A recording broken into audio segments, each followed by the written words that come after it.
So, hey everybody, another episode of Gear Jam and Mike's Trucking Life. So, we dropped off the load from Texas. It kind of got hectic because when we fueled up, we were actually like 160 pounds overweight. So, yeah, had to dodge some scales and whatnot. So, I had to stay up and I was really tired, so I didn't film a lot of it. Yeah, I had to help navigate because our truck navigation wouldn't route us the way that dispatch wanted us to go.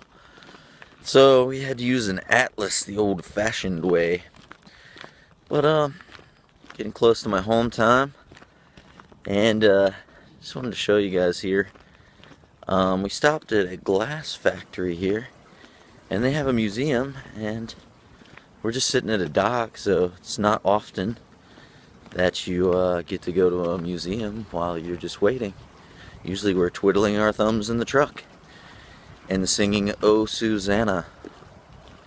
But yeah, I'll show you some of the inside. That is if I'm allowed to videotape it. But here it is. So as you can see, I'm not in the warm weather anymore, but it's the Mount Pleasant Glass Museum. Not sure what all they have, or what the glass museum would have. I can't even picture mentally what I would think they would have. But yeah, we'll go inside. I'll ask them if I can film it. I guess if I can't, this video will never make it on, so. But you're with me, the glass museum. Yay! It's field trip time, kiddies. Mostly hand-blown glass. Now these guys were in business from 1907. And what was the name of the first company, I'm sorry? L.E. Smith. And the second company, they were all on this premises? They were all in Mount Pleasant. L.E. Smith was down on Liberty Street. Okay. Just a hop, skip, and a jump. Yeah, we just came through there. Yeah, and Bryce Brothers was originally on Bridgeport Street. And that factory then, they moved out here, and it eventually burnt down. Levin's had it for a warehouse. And then Lennox rebuilt on the same site? Lennox actually built this out here. Well, I don't know that Lennox did. Bryce's did. Lennox took over Bryce's in 1965. And Bryce Brothers was known for their hand-blown glass. So why is this area so prominent for glass making? The elements just came together right. The rivers with the sand, because you need sand to make Right. glass, and the shipping on the rivers and so forth, and it just everything kind of meshed, you know. Right. Yeah, and they did a lot of barware with the Bryces. A lot of neat stuff here. They did special jobs. Here's one they did for the Seattle World's Fair. You can see that the Space Needle is etched on the side.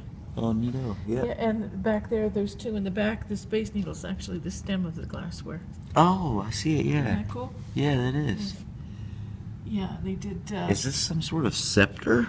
That Or a cane? It's a parade baton.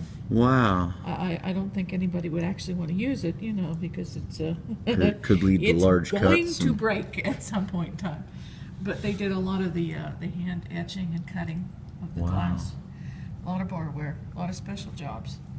Is this U.S. Embassy to Wales? Wow. They did for the U.S. Embassy. They did for the State Department. They still do for the White House. Although nothing is manufactured in the United States anymore. It's all out of the country. Right. Which is a darn shame, you know. I already know. The Aquarius pattern was real popular. They did it really pretty purple.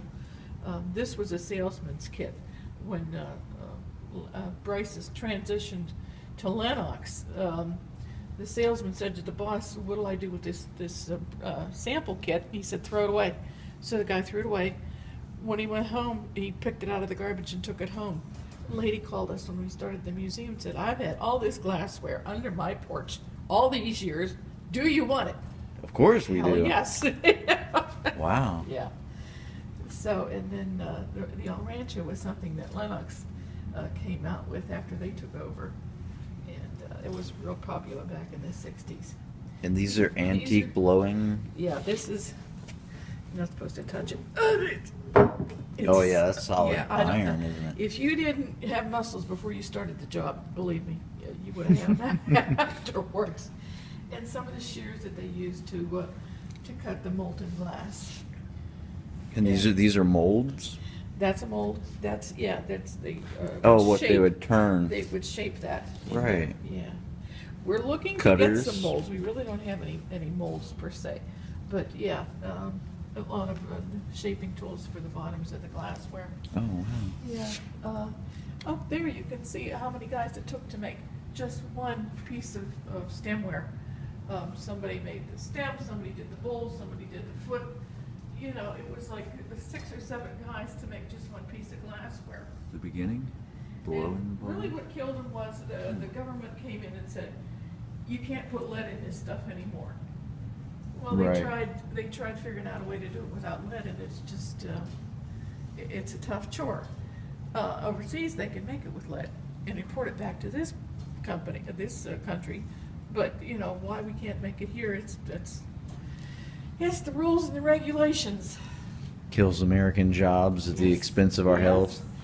Who Yes, cares it if you're does. healthy if you're starving to death? Well, and we have some things for sale over here for the museum that folks have brought in and either donated or we sell them, we split the take 50-50.